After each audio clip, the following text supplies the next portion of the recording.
down there, industrial area, and then over here's where we're going to get on the tomorrow.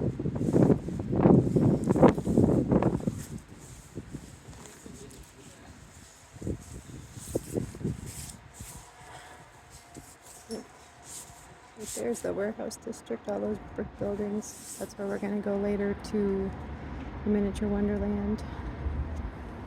It extends all the way, all through here.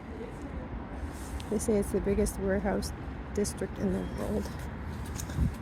And see all the old churches.